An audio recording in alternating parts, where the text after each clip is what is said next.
Hello, I'm Bjorn. Happy April 1st. This is the part of the video where I must confess that I have been lying to y'all for quite some time. I think a lot of you already suspected that this was coming. Like, I am a notorious liar on this channel. I lie all the time, right? So, I think now's the time where I need to tell y'all the truth. The truth is all of my fantastical success on YouTube, my massive subscriber count, my unbelievable views, and my meteoric rise to success. Well, to tell you all the truth, it wasn't all my doing or my talent. The thing is, I made a wish with a magic object. And that wish gave me everything I ever wanted. Massive YouTube success and all this other stuff that I've had so evidently the last couple years. So, the deal is, the price I have to pay for that success has finally come. And I think for y'all to understand, you have to hear this story from the beginning. So I'll start where all stories of scandal begin. Chinatown. It began when I went to a vaguely racist Asian antique store located in the basement of a shopping center somewhere in Chinatown, just like the one in Gremlins.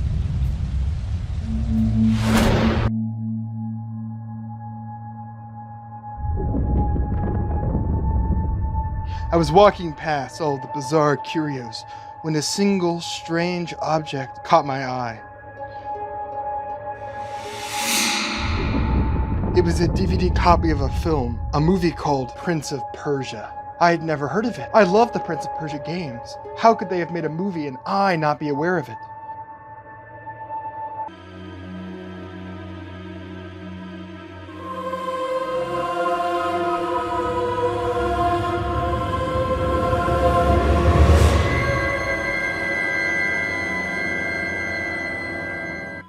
It was then that I made the worst mistake of my life.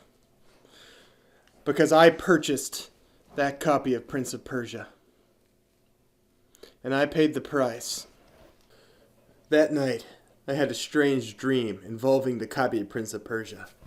Ugh, what the fuck is this, man? Am I dreaming? I don't remember being in a giant swirling pink void. I definitely don't think I was in one of those before I'm here now. Bjorn. Oh, okay, so the DVD I bought at the Chinese antique store talks now. That's happening. At the choice. You are the first person to ever own a copy of Prince of Persia: The Sands of Time on DVD. As a result, you have one wish. A wish? Yeah, I mean, I'm down for that. That's a pretty good gig, right? I mean, what could possibly go wrong with that? But Bjorn, it comes at a great cost. Yeah, I mean, I hear what you're saying. I get it. It's like a monkey's paw kind of thing. But I'm going to make a wish anyway. All right. I'm going to be real.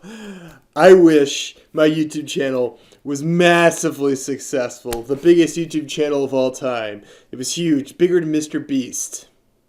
That's my wish. And as you all know, my wish came true. My channel exploded. I mean, it was unbelievable. It wasn't long before I was one of the top subscribed channels on the platform. I was living the high life. YouTuber Magazine, I was on the front cover. YouTuber Magazine! My magazine featuring me was on the front cover. And I was on the front cover of that! I was partying non-stop at all the coolest clubs. I had women all around me. Garage Ninja even won the Oscar for Best Picture. Hell, they even made a flavor of Oreo based on me. Yeah, I knew that price it warned me about would come. And it did. It happened when I was in bed, late at night. And it was a price more horrible than I could have ever imagined. Bjorn, it is time. Oh, shit, it's the evil copy of Prince of Persia.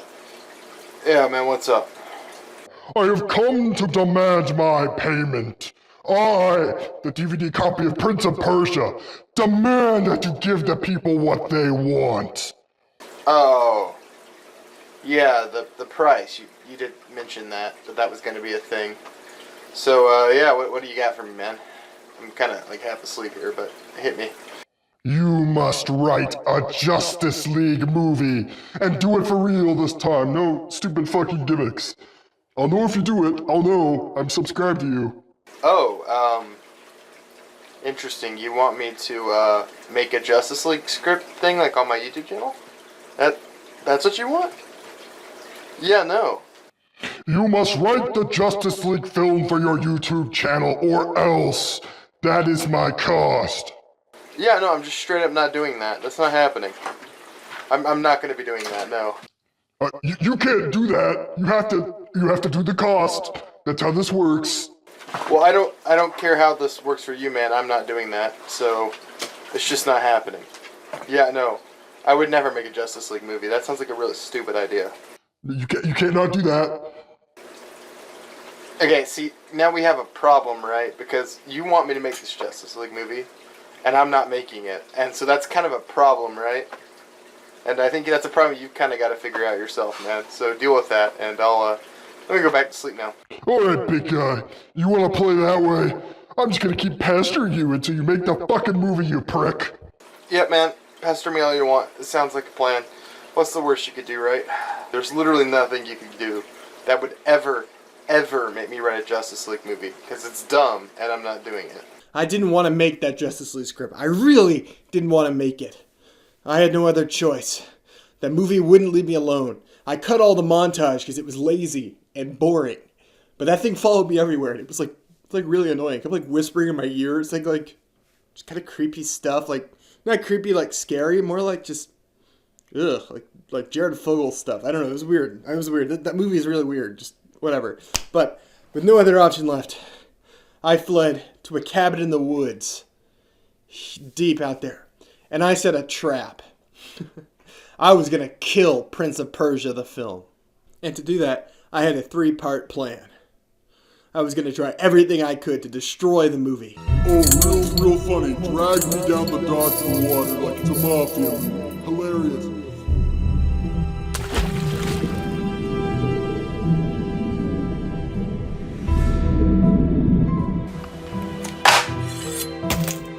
Oh, hey, oh, what the fuck, man? Is that a fucking cleaver? Oh, stop it! Oh, god damn it!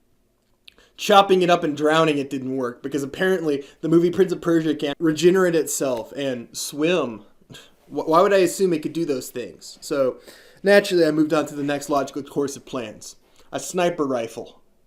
Yeah, we're just going to shoot it with bullets. I think that should work. Let's see you survive this, you son of a bitch.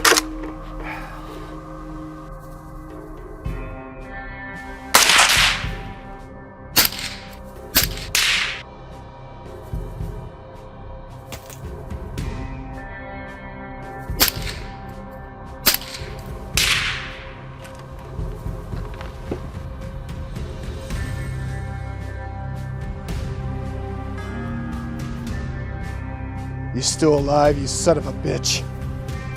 Not for long. Hey man, put away the gun. We don't have to. That's a real escalation, man.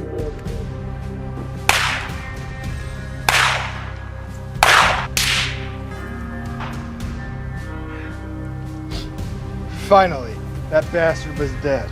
There's no way he'd survive, like, what was that, 8 gunshot wounds? But I had to be sure, so I buried the body, where no one would ever find it.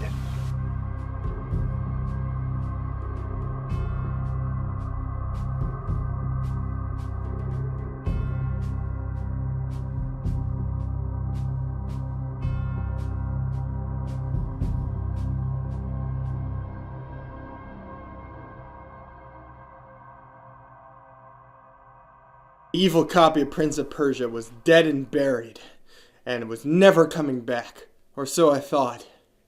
So I could finally get some sleep. And sleep I did. In my country retreat.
cut.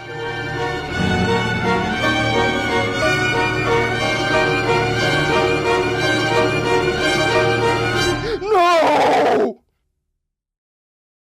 Why would you just leave me the fuck alone? I don't want to write a fucking Justice League movie, okay? I think it's stupid. I think it's pandering. You know, I don't do that.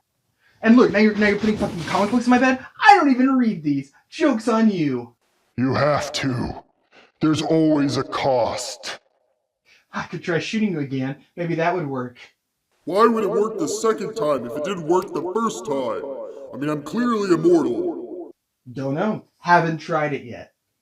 Let's say you're right. Let's say I can't kill your cursed copy of Prince of Persia. That's what we're doing. What do you really expect me to just write a Justice League movie right now? Right?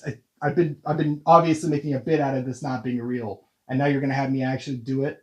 Seems a little crazy, man. Look, man, I've told you like 10 times now. I'm an evil spirit trapped inside this stupid-ass film called Prince of Persia, and you have no other choice but to make this script. So get to work, fat ass. I really don't want to do it, man. I don't want to write a fucking Justice League movie. It's so pandering, man. I don't care if it makes you a bigger sell than all the streamers on Twitch. You write that stupid script right now. I know you can do it. Fine. Go open the closet, Bjorn. See what's in there. Why do I have to open the closet? Because I told you to. Why else? Fine. Just open the closet, man. Just what's the worst that could be in there? It's no. Put it on, Bjorn. Wear it. Fine. I'll put it on. So that's the truth. That's what happened. And now I am forced to write a Justice League film. And write it I did. Over the last 3 months, I have worked meticulously on said Justice League film in order to escape the curse of Prince of Persia once and for all. And let me tell you guys, I've done it. I have completed a Justice League script. This isn't a introducing the characters video. No. This isn't a the first act video. No, sir. For the first time in Bjorn history, this is the full series right off the bat. That's right, motherfuckers. You all didn't believe me. Every single one of you doubted. You said, "Ooh, Bjorn, you're lying to us about making a Justice League movie this time. This time, you're horseshit. It's gonna be the same gag as last time. A fake movie. Oh, Bjorn. Oh, my God. Yeah, and now who's got egg on their faces?" So, we're going to start with introducing our characters. We're not going to talk much about the plot or really even the villains. I'll mention a few. And that's because we're going to go right into the script as soon as we're done with this introducing the characters. So without further ado, I give you Bjorn Justice League. For real this time. For real this time. So, yeah, that sketch aside, happy April Fool's Day, everybody. Last year I did this, and then I said the joke was that I was actually gonna do it, and the whole anti-joke in my long build-up to this thing, and everyone knowing it's a joke, it's a prank, it's April Fool's Day, and then I revealed that I was really doing it, but then I revealed it was actually a prank the whole time. I could do that same gag again, and I bet like 90 to 99% of you are expecting me to do that same gag, and like try to get you twice with it, like a fool me once situation. But here's the deal. I'm actually making a Justice League movie. This is not a prank this year. I thought it would be funnier to really build up the prank and then not have it be a prank. Here's the deal. I actually, last year when I did this for April Fool's Day, I was like, haha, Bjorn doing a Justice League movie. I would never do it. And just like the Get Out guys, when I was bound and not just got an idea, the idea kind of took hold on me. And I started thinking to myself, well, what would I do if I was going to do a Justice League movie? Like, what would a real Bjorn Justice League movie look like? And, you know, the rest is history. So here's the deal. We'll actually wait on that. Let's talk about the cast. Because, you know, there's a lot of different comps to the Justice League. Like, you can have a lot of different members. Who are the characters I intend to use? Well, I'm very glad you asked, my good man. Let's start with the obvious ones. Batman. He's Batman. He's that guy. I don't even... Oh, welcome, animal. I don't even think I need to explain who Batman is. If you don't know who Batman is, you need to crawl out of your rock and go outside. Touch some grass. Next character, Superman. If you don't know who Superman is, you need to crawl out from your rock and go touch some grass. Quick note on Superman. This is going to be as close to comic accurate Superman and Batman as I can, which means we're getting smiley, happy, heart of the team Superman and dark, strategic Batman who actually has a heart of gold. I am going to try to keep these characters on par. There's no need to change these characters, these two in particular. They are perfect. In fact, I kind of feel that way about a lot of the Justice League characters. Why would I change these guys? And now, for my first controversial thing, no Wonder Woman. I don't hate Wonder Woman. She didn't interest me as far as a writing standpoint, and she didn't fit in the story I'm particularly trying to tell. We'll get into the details on that in a second. But I decided I didn't want to do Wonder Woman. I really thought long and hard about that because she's part of the Trinity, right? She's like one of the leaders of the Justice League. But I read a bunch of runs without Wonder Woman in it, and I think they work. I don't think you need Wonder Woman for a Justice League movie to be great. Would I do this if it wasn't a YouTube thing? Probably not. I'd probably stick with Wonder Woman because she's so iconic as part of the league. But hey, I'm taking a risk. So, who is my obligatory female member? It's a joke, by the way. It's Black Canary. I think Black Canary is one of my favorite Justice League characters. She's often a founding member. She's an OG character.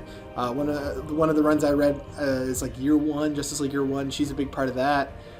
So yeah, I went with her. This movie will also feature another character who she's strongly tied to in a tertiary role, and those two characters will sort of meet each other for the first time throughout the script. You'll know who it is when I get to that character.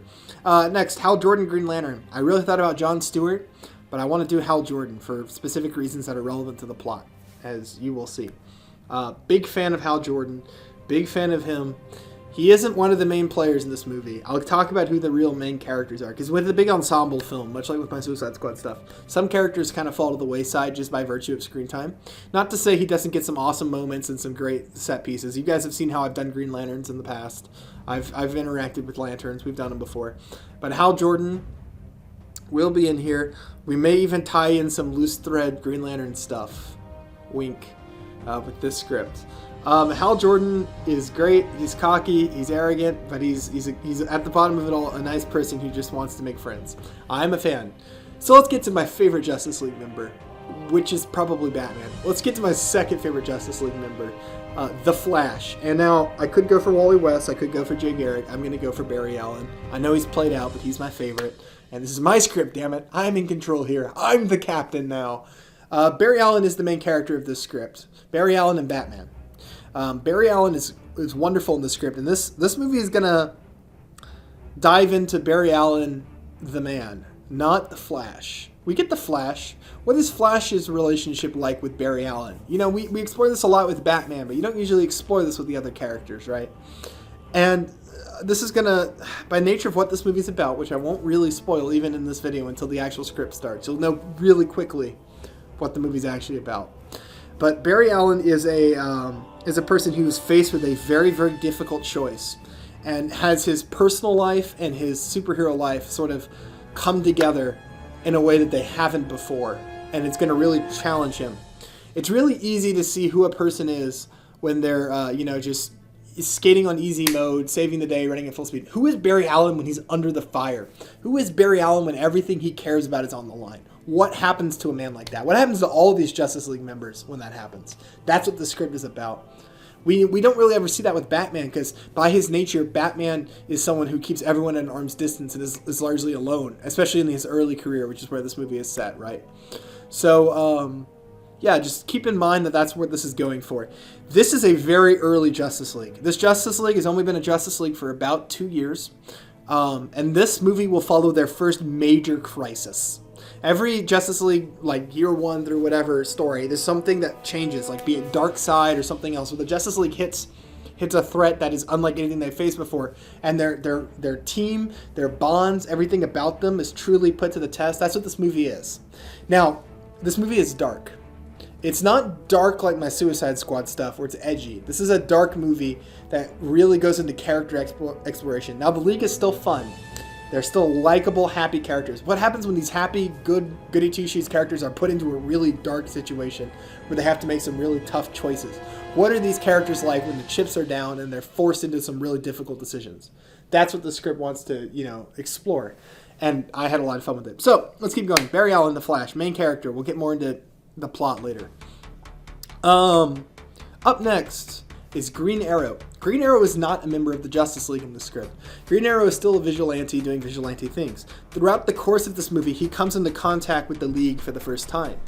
And we get to see his interactions. He's very much comic accurate Green Lantern, and this is also going to serve as the first meeting point between Green Arrow and Black Canary, a classic comic book relationship. Obviously, I'm going to ship that shit. It's fucking iconic. We're going to go with that. And that really rounds up our Justice League. We've got Batman, Superman, Black Canary, The Flash, and Green Lantern. I think it's a pretty well-rounded comp. It's some of my favorite characters to ever grace the team. And it's simple. And then we have Green Arrow, who's obviously going to sort of fall in with them. He's a comic book member. You know where this is going. I don't have to play pretend. So, that's our initial lineup. So, who are they fighting? Who are the bad guys? I'm not going to reveal them all. I like keeping some things close to my vest. But I will say this is going to be a Legion of Evil movie. Is it Legion of Evil or is it Legion of Doom? I get Marvel and them confused. Their legions are so similar to each other. I think it's Masters of Evil at Marvel and Legion of Doom at whatever. It's that, except they're not calling themselves that because it's fucking silly. I always hated the name Legion of Doom. I think it's so fucking silly. I don't care what you say. I think it's dumb. Whatever. Y'all, I told you I've been working on this for about 3 months. The script is finished. It's recorded, edited, and it's about to play. Right now. Without further ado, happy April Fool's Day. I'm glad I got y'all this time by actually doing it. And enjoy the actual Bjorn Justice League. Y'all owe me a big thank you for this because next year I'm fucking pranking y'all. So enjoy. We're going to open on a shot of a Gotham skyline. We see the Batman perched up. We're right into the action. He uses his little zipline grappling hook thing to slide down the side of a building and then perches on the ledge of a gargoyle. Rain patters around him and lightning rumbles deeply in the distance. We hear Batman narration, kind of like The Batman. I'm actually stealing the gimmick of him making an audio log because I think that's actually really something Batman would do. I think he'd keep a verbal sort of collection of his daily events, a journal, if you would. Tuesday, April 2nd. The streets are quiet tonight. That means I have time to think. Every day I'm more sure the League is necessary.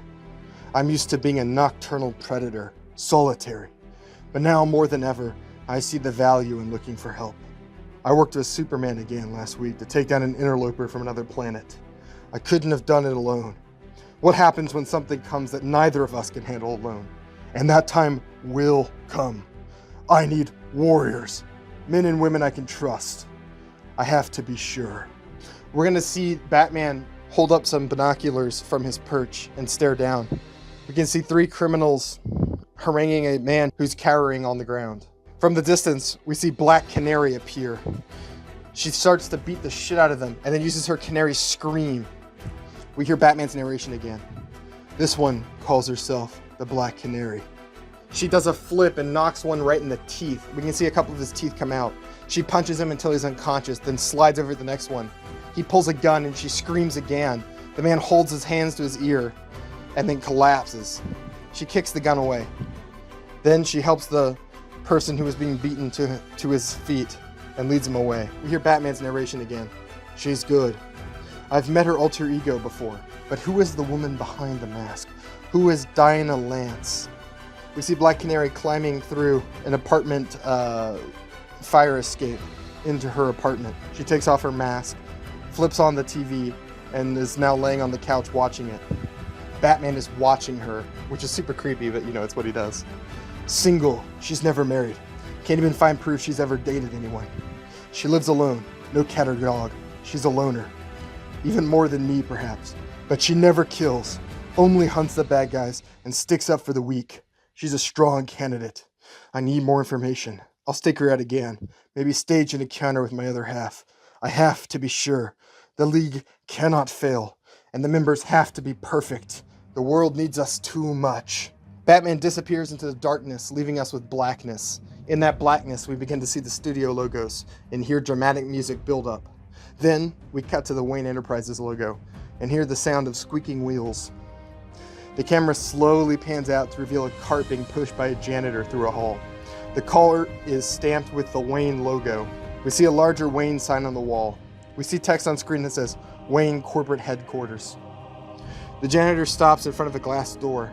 Through the door, we can see a server room filled with racks and racks of servers. Their lights bleak on and off. He looks around nervously, then pulls out a piece of fabric from his cart. He carefully unfolds it and sets it on the ground. We can see it's a reflective mirror substance, like a space blanket. The reflection on the cloth ripples, and Mirror Master steps out. He hands the janitor $300 in cash and smiles. He holds a finger up to his lips. Quiet now. We don't want anyone to find out what happened here. The janitor says, You're gonna leave my daughter alone now, right? Mirror Master giggles.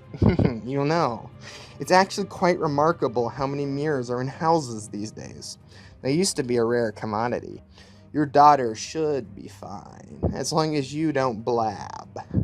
But if you did, well, it'd be a shame if she slipped in the bathroom. A lot of people die that way, you know. More than you'd think. The man's eyes go wide, and Mirror Master gives him a creepy smile. Now run along. I have work to do.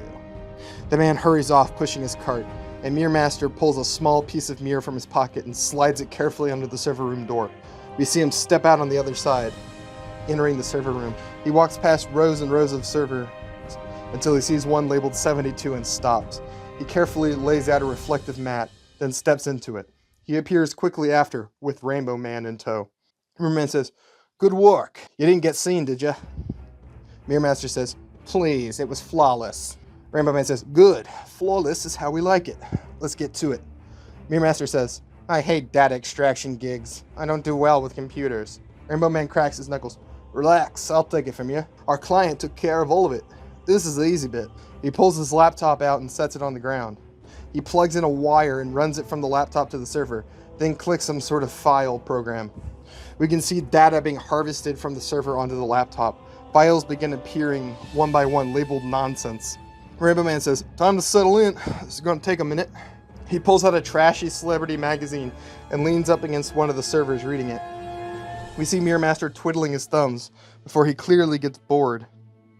He looks over at the laptop and smiles to himself. He begins to move the mouse and hovers over one of the files and opens it up.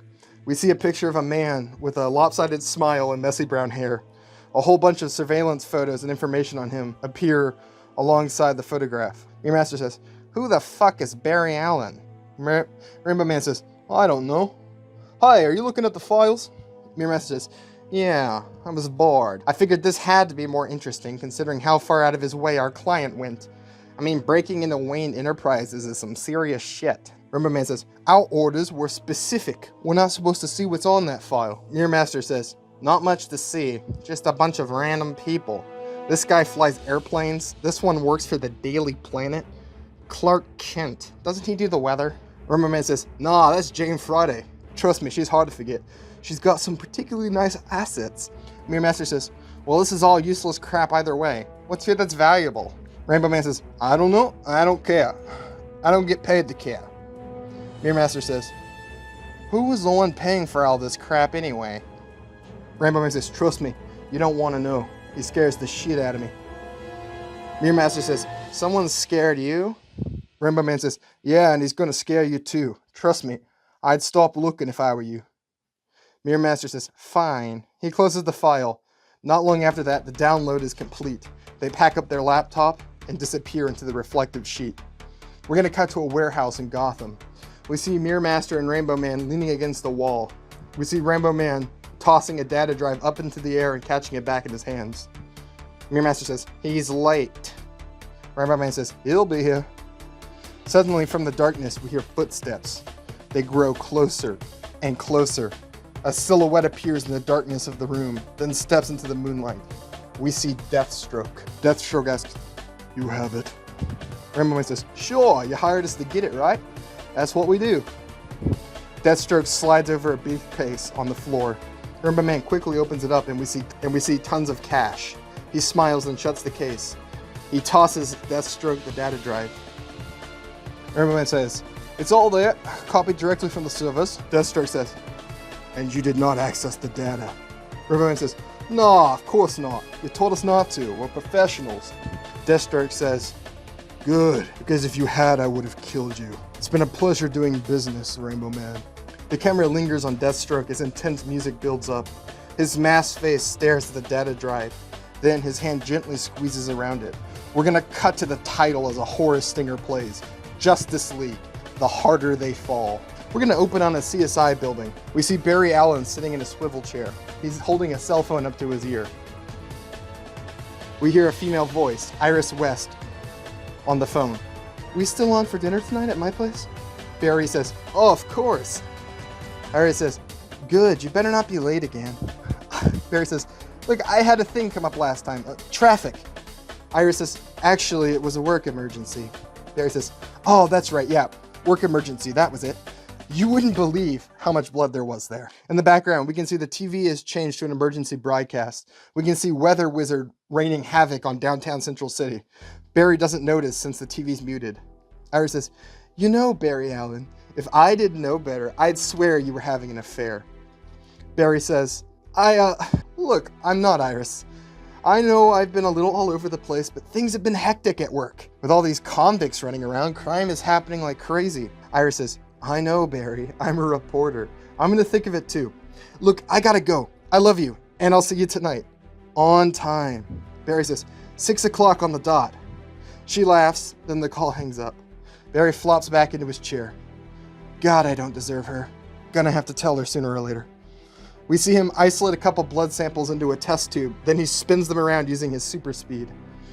He's able to make centrifugal force to isolate the tests instead of using a centrifuge. He makes some quick notes on his paper, then swivels his chair around to look over the TV. He sees the news story about Weather Wizard, who's currently in the middle of firing lightning at buildings and crowds.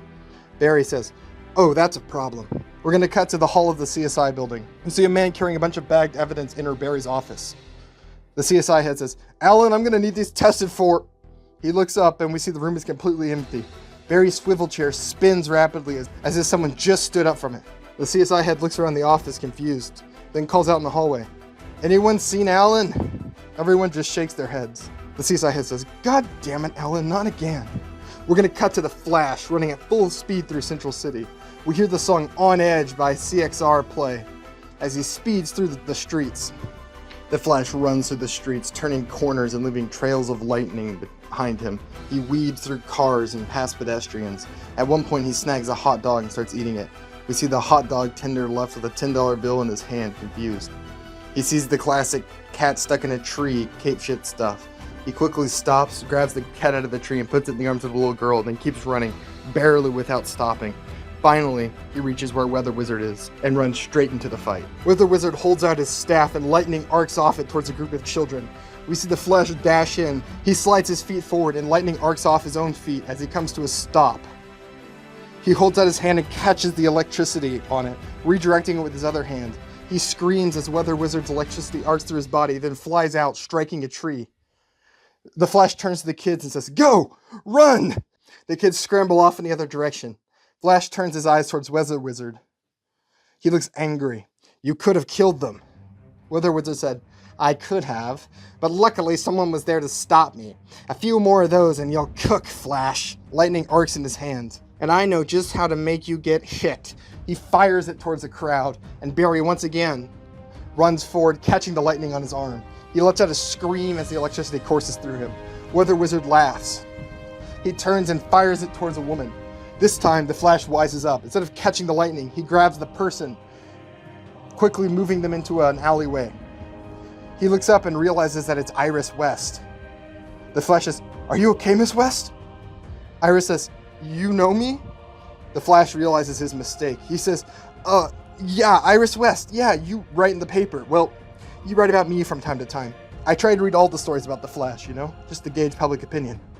Iris says, "You've read my stories?" The Flash says, "Yeah, of course. You're a great writer. Keep it up. Look, I gotta go handle that."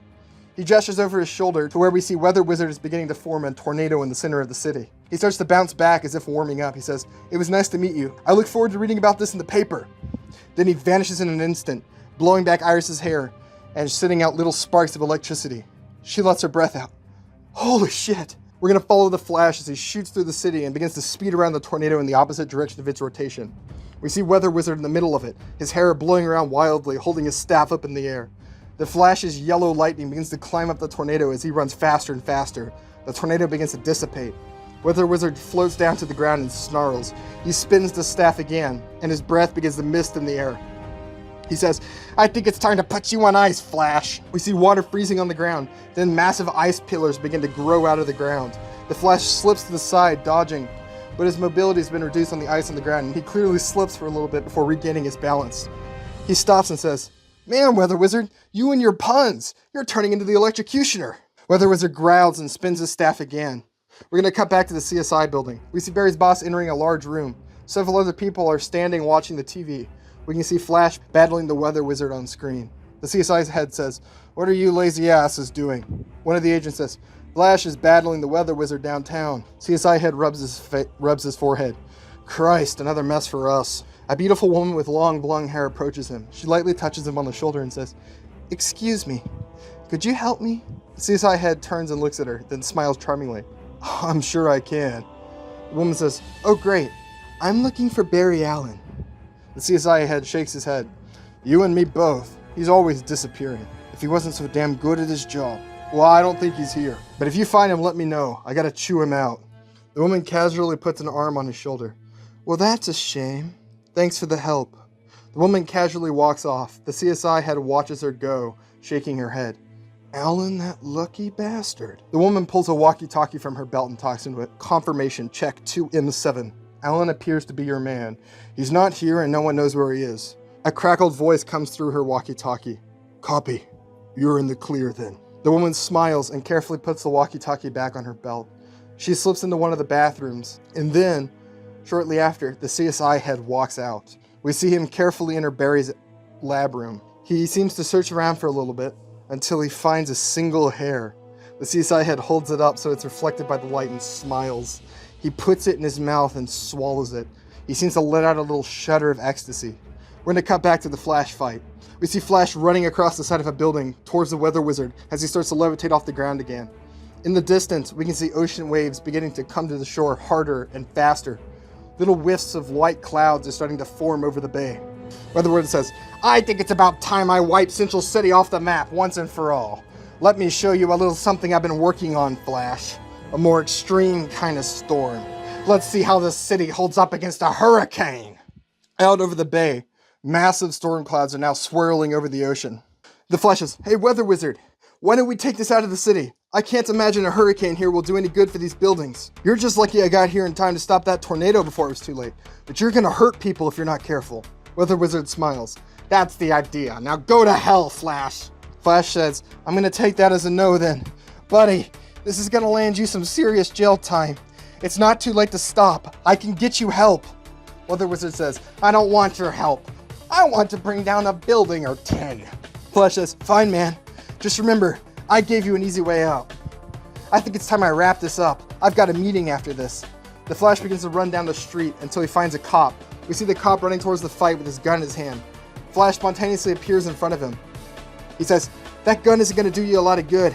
You need to get clear of here. Help these people get away. You need to get to higher ground." The cop says, yeah. Suddenly in an instant, the Flash is holding handcuffs. "Hey, I'm just going to borrow these for a second." The Flash zips away and the cop looks down at his belt before realizing they're his handcuffs. He says, "Hey!" Flash climbs the side of a building, then leaps towards the Weather Wizard, snagging him and pulling him down to the ground.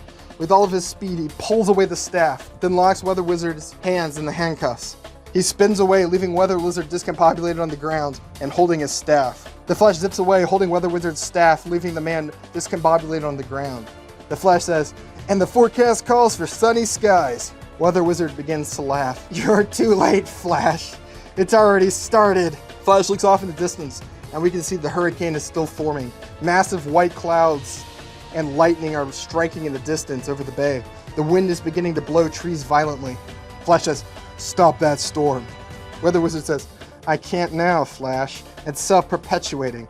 This city's about to flood and become the new Atlantis. The cops are going to run up to the captured weather wizard holding out their guns. The Flash hands one of them the staff. Keep that away from him and get this guy into his cell again. The Flash zooms down the streets of Central City until he reaches the ocean. He begins to run across the ocean at full speed, leaving a wall of water in his wake. He finds people in a boat getting tossed around in the hurricane.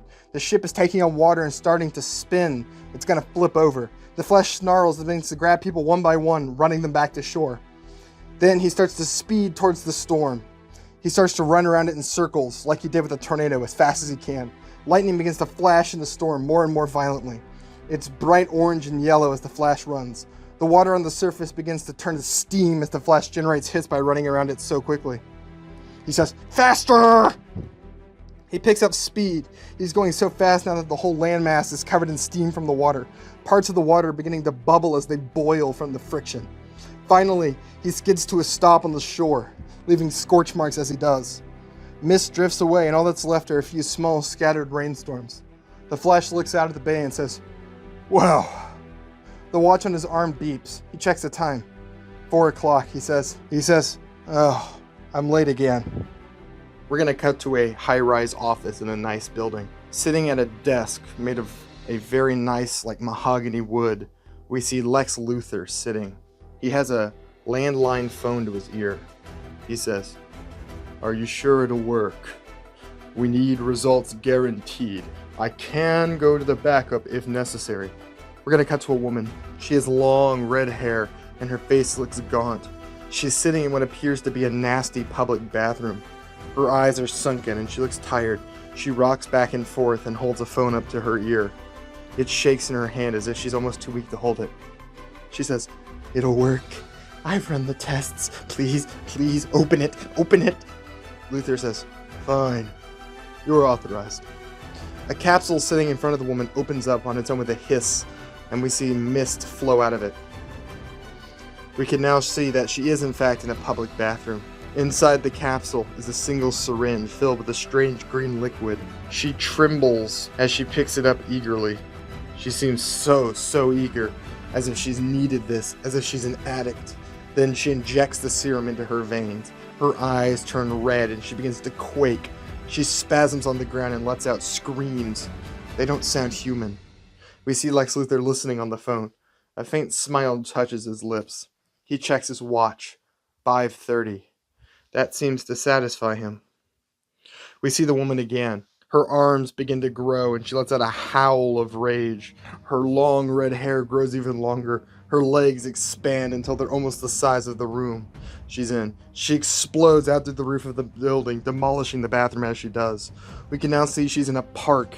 She grows and grows, larger and larger, until she's massive, nearly 70 feet tall. She looks around and lets out a scream. It echoes through the park. The camera moves until we can see a Star City park sign. The massive woman, who we can now clearly see as Giganta, looks towards the city, Star City. She begins growling and lumbering towards it. We see the Flash enter what is passing for the Hall of Justice. I don't think, this is very early in the Justice League's career, that this should actually be a real Hall of Justice. Just a place with a table that they're meeting. I don't know where. I'm going to say all the members of the Justice League are sitting at the table. We see Black Canary, Green Lantern, Batman, Superman, and now the Flash as he enters. The Flash says, "Sorry I'm late again. I got a little held up." Green Lantern says, "For the fastest man alive, you sure are late a lot. Your costume's a bit scorched there, buddy." He smiles jovially. The Flash says, "You should have seen the other guy. Speaking of, you can take Weather Wizard off the list. He's going back to Iron Heights by this evening." Batman says, "Noted. Good work, Flash." Black Canary says, "While we're on that subject, any more information on these breakouts?" Green Lantern says, "It's the Get Out guys. I mean, come on, they've been thorns in all of our sides. Who else would do a mass prison break? Any progress catching them, Batman?" Batman says, "No, they're slippery, and I've been a little busy. They're not exactly the top priority." The Flash says, "If anyone should be catching them, it's me. Mirrormaster is a member, and he's one of mine after all." Batman says, "And Eraser's one of mine. If anyone's at fault, it's me. World's greatest detective, and I can't catch a bunch of amateur heisters." Superman says, We can't think that way, guys. We're a team, and we'll handle this together. It's no one's fault that this breakout happened, and once we get it situated, we'll deal with the Get Out guys. Batman says, it's beside the point. The Get Out guys didn't do this breakout. I don't think it's their MO. It's too messy, even for those clowns. I've got intel on another organization. They call themselves the Shadow Society. Black Canary says, ooh, edgy. Who are they? Batman says, I don't know. They were on Amanda Waller's radar before she died. She had her Suicide Squad on them. They were involved in the breakout, as you remember from our briefs. Superman says, the Suicide Squad. I find that whole organization detestable. Even if they are villains, no one deserves that kind of treatment. Black Canary says, agreed. Batman says, we'll add it to the list. The Flash sits back in his chair. This is going to be a busy year. Green Lantern says, aren't they all? The Flash says, that's true enough. We see Superman lean over and whisper in Batman's ears. He says, can we talk privately? Batman nods and gestures to a set of doors. We're going to see Superman and Batman alone in a room. Superman says, Bruce, I don't have to be a detective to see the huge bags on your eyes. When was the last time you slept? Batman says, I can sleep when the work's done. Superman says, that's not how it works, Bruce. You need sleep. You can't keep going like this. You'll crash. You know that. Batman says, what I know is that I don't have time for sleep. Regardless of what you say, this happened under my watch. I have to fix it. Every minute I waste, there's a chance someone is killed. Superman shakes his head. You can't blame yourself. Batman says, I can. I should have caught it. Arkham, Clark. That prison is under my protection, and it still got cracked wide open. Superman says, well, if you need help, you know where to find me. I can cover your shift for a night. Batman smiles lightly. You wouldn't last an hour in Gotham. Superman says, try me. I'm stronger than you think. Man of Steel, right? They both chuckle. Superman says, I'm serious, Bruce. You can't keep on like this. You'll make a mistake and get hurt. The world won't fall apart if you sleep for a few hours. The Flash enters the room in a burst of speed. The Flash says, we have a problem. A big one. Batman turns to Superman. You were saying? Superman sighs. We'll continue this conversation later. I'm your friend, and I'm just worried about you. Batman nods his head. We'll talk after. In the large conference room, we see the TV is playing a news report from Star City. We see Giganta smashing a building and letting out growls. Helicopters circle around her. Black Canary watches the screen. She says, that is one big woman. Green Lantern says, you're telling me. Superman and Batman enter the room with the Flash. Batman says, any of you know her? They all shake heads. Superman shakes his head too. She must be new, he says. Black Canary says, oh, lucky us. Flash says, I'm gonna be late again. My girlfriend's going to kill me. Green Lantern says, wait, someone's actually dating you? Flash says, sure, I'm just as surprised as you are, especially considering I miss every date we go on. Black Canary says, what do you think this woman's after? Green Lantern says, Flash's girlfriend? God if I know. Black Canary says, no, the giant woman destroying Star City. Lantern says, I don't know, but she's big and pissed. Superman says, we'll find out. Let's go, Justice League. They begin to move outside the building. There's a large concrete slab, almost like a helicopter landing pad. Superman immediately takes off into the sky with a roar. Barry lets out a sigh, preparing to run. He's clearly upset he's going to miss his date. Black Canary notices. She says, Flash, if I can give you some advice, whoever she is, if you're serious about it, tell her who you are, or it's never going to work. Trust me, I'd know. Flash says, yeah, I'm thinking I'll do just that. She nods, then works her way to Green Lantern, who forms a bubble around her and Batman and begins to fly off. Their classic, hilarious way of maneuvering the non-flyers. Flash says, oh, who knows, maybe I can wrap this up quick. He zooms off towards Star City. We're going to cut to Iris West's apartment. It's a modest apartment. We see windows overlooking Central City. She hums to herself as she sets a table and lights a candle. She smiles and looks at it. She looks proud. We see her open up a nice bottle of wine. She pours 2 glasses and sets them on the table. She looks up at the clock. 5:59. She says, oh, he's gonna be late again. She sighs and picks up a wine glass and takes a sip. We hear the doorbell ring. Iris looks surprised, pleasantly. She goes to the door and opens it.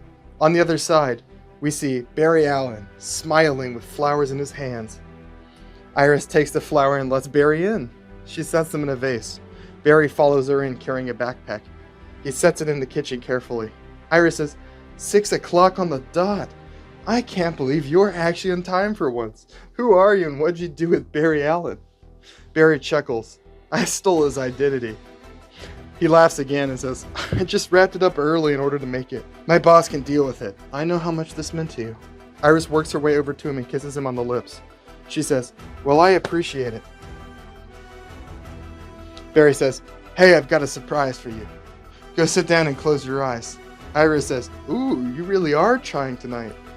She goes and sits in the chair, closes her eyes and smiles. She says, I wonder what it's going to be. Barry says, oh, it's to die for. We see him pull a needle out of his pocket and a vial of liquid. He slowly pushes the needle into the vial and pulls the liquid into the needle. He begins to walk towards Iris, a creepy smile growing on his face. We're going to cut to the Star City. We see Giganta smashing the city. People are running in terror. And helicopters are flying around her, unloading machine gun fire that doesn't seem to be doing much. We see a woman trip and fall as she flees. Giganta notices and goes to smash her with a fist. Just as the fist is about to crush the young woman, it stops suddenly in the air. The camera pans around and we see Superman holding back the fist with all of his strength. The Superman theme plays triumphantly as he tosses Giganta back and she stumbles. Superman says, oh no you don't. It's okay, miss, we'll take it from here. Get out of here. She says, thank you. She runs off with the other fleeing people.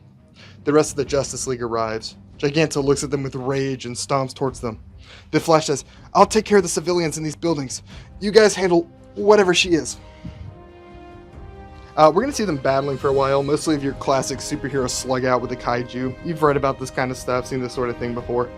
We'll see fun constructs made by Green Lantern. Maybe he makes like a chainsaw, a machine gun, some fighter jets, whatever. Classic Green Lantern shit. I don't know.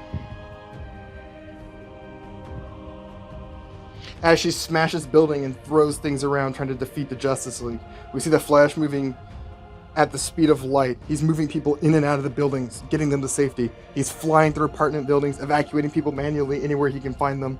He saves people from the debris, catches debris before it hits them, just all kinds of cool super speed stuff. I kind of want it to almost be happening in the background as the scene goes on, but then we'll see some like highlights of him doing it. I think it'd be cool to just see the flashes like super speed happening in the background during the fight and civilians constantly being taken to safety.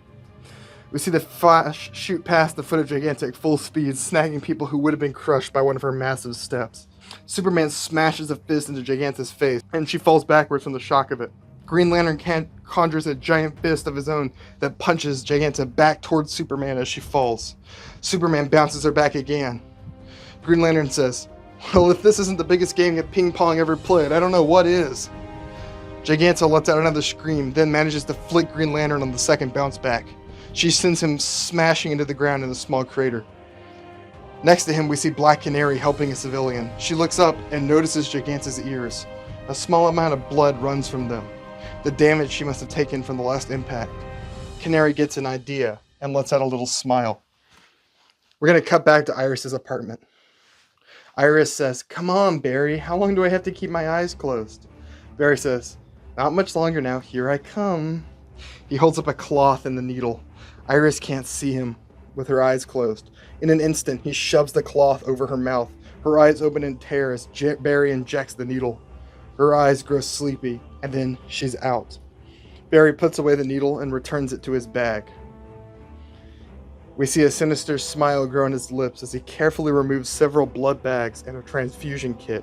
He carefully sticks the needle into Iris's veins and begins to harvest blood into the bags.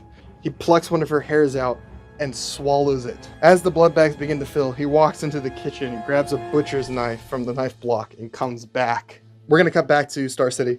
We see Superman and Green Lantern beating up Giganta. Black Canary climbs a building using a ladder until she's almost on eye level with Giganta. She lets out a scream into Giganta's ears, and the giant lets out a howl and stumbles. We can see blood running from her ears. It quickly regains itself, though. It wasn't enough. It turns and looks at Black Canary with rage. Canary says, Uh-oh. She starts to run as Gigantica knocks the lantern away, then slams a hand towards Canary. It crashes through the roof of the building, and Canary barely rolls away in time. The roof of the building kind of slides slanted and begins to come down with her on it. She rolls towards the edge of the collapsing building. She's about to fall a good 7 stories when an arrow pins the edge of her costume to the collapsing building. It holds tight for a second, but begins to tear. Canary looks confused and tries to grab a hold of anything, but there's nothing. Finally, she grabs the arrow just as her costume tears. It holds, but we can see it's wiggling free. Panicked, she looks around for help, but the others haven't noticed. Then, a hand reaches down for her. She takes it, and it pulls her up to the stable side of the building. We see Green Arrow for the first time in his classic suit. He says, "You're lucky I was here." Black Canary says, "Who are you?" Green Arrow says, "It's funny. I was going to ask you the same thing. I'm the Green Arrow." Black Canary says, "I'm Black Canary."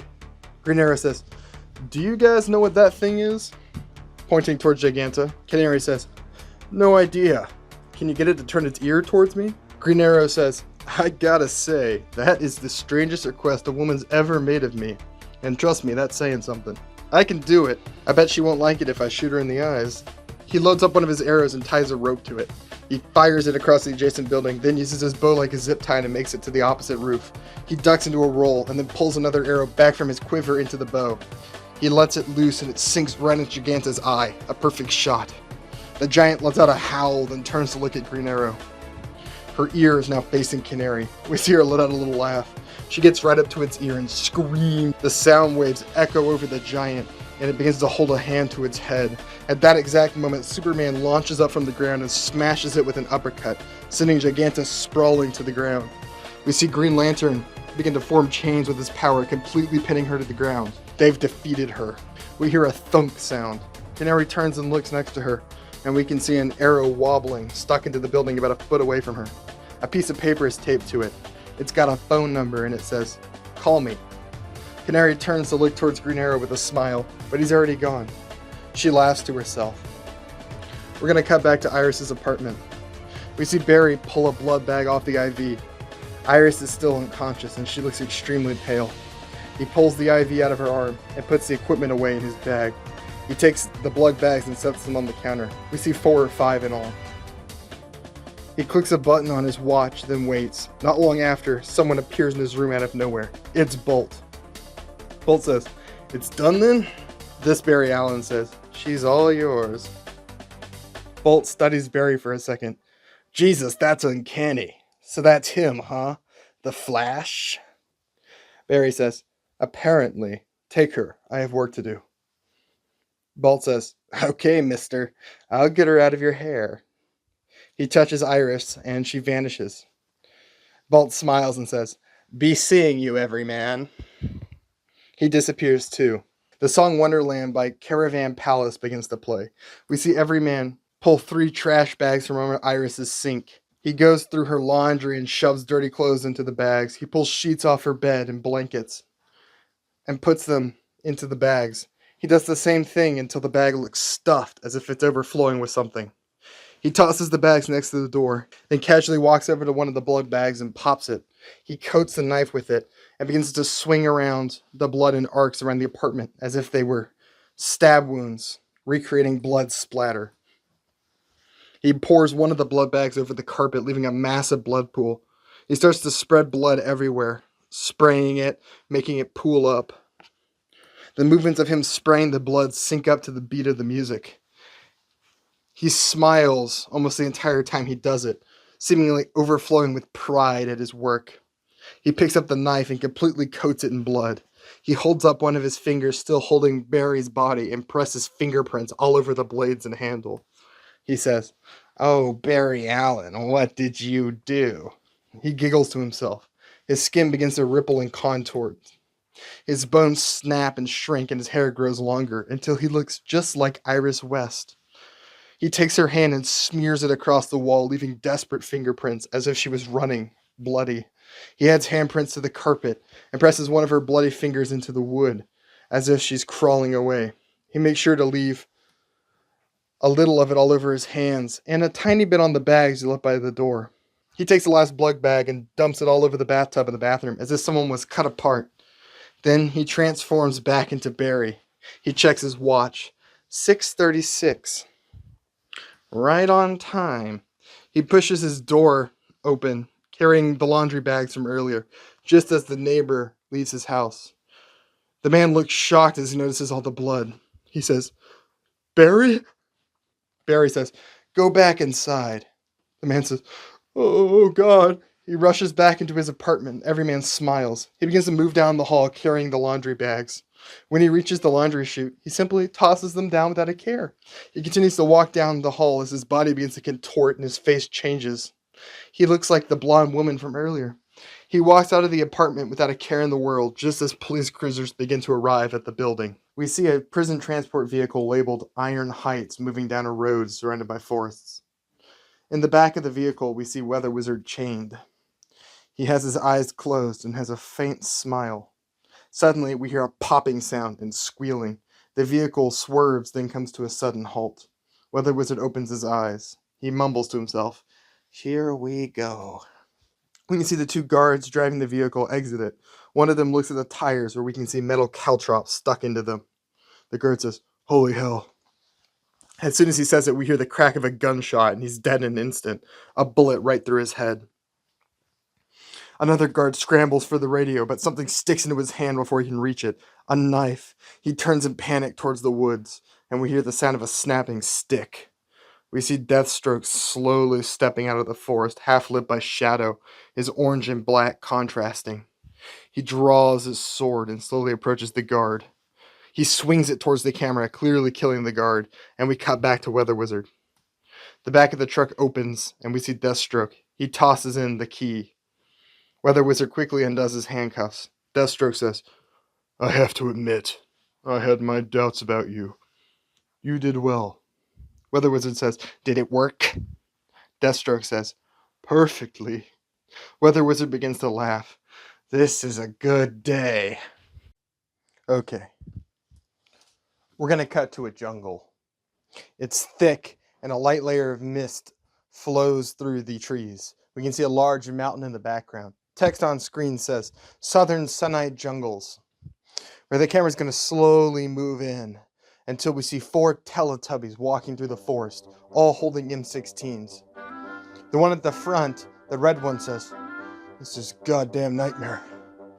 I know Charlie's out here somewhere. Fucking Sunite bastards." One in the back is going to say, "We don't know that they're in this clique. There's still a chance that they're not here." Yet another Teletubby is going to say, "I know they're here. I can smell those Sunites in the trees." We're going to get an overhead shot of them moving through the forest, pushing away thick foliage as they travel. With each step, we can hear the cawing of birds and the creaking of insects, until one of the Teletubbies stops and sniffs the air. He says, "Smoke." They all slowly raise their guns and push through the jungle until they reach a clearing. In that clearing, we can see another Teletubby burned to a crisp and nailed to a tree. He's been crucified and burned alive. The leader Teletubby says, "Jesus Christ. This is a fucking travesty. You ever seen anything like this, Purple?" The purple Teletubby says, "No, sir. Looks like a goddamn human sacrifice." We hear a snapping of a branch, and then suddenly gunfire rings out. The Teletubbies hit the deck, crawling through the jungle. The gunfire racks around them on all sides. Someone yells, "The Sunites!" They raise their M16s and begin to unload fire into the jungle. One of them tosses a grenade. We see it explode and light the jungle in flames. Flames surround them, and they keep laying down fire, firing and firing. We see the red Teletubby take one to the arm. He screams as blood flows down his suit. One of them says, "It's a goddamn ambush!" The Teletubbies just keep firing, reload, fire, until eventually the jungle falls silent. Yellow Teletubby begins to sob. He says, "I'm never getting out of here. I'm never going home back to the village." The red Teletubby stands up with his bleeding arm and slaps him. He says, "You listen to me, you shit. We're getting home. We're gonna kill the sun baby, and then we're gonna return home, and none of this will have ever happened to us. We're gonna forget Alright? We're gonna make it out of this fucking jungle. Because we're fucking Teletubbies. And this is what we do. We survive. And that's how I'm gonna end the first act of writing a Teletubbies movie. I hope you all enjoyed it. I'm gonna go to the outro now.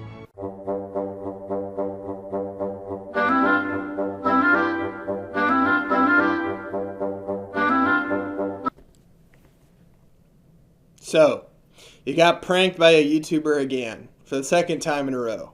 Third time in a row. So, you got pranked by a YouTuber for the third time in a row. My dog she's even mad about the prank. She's not having any of it. Look, it happens to the best of us. I know you might be upset now. There's no but in that situation. But here's the thing. I lied about that too. But here's the thing. The script you heard is roughly the first act of the real Justice League movie that is actually coming. I think a lot of you might have picked up on that. It was too put together. I am actually writing a Justice League movie this time. I just couldn't resist adding a little prank in at the end. What you saw is basically the first act. I think there's a couple more scenes I got to put in.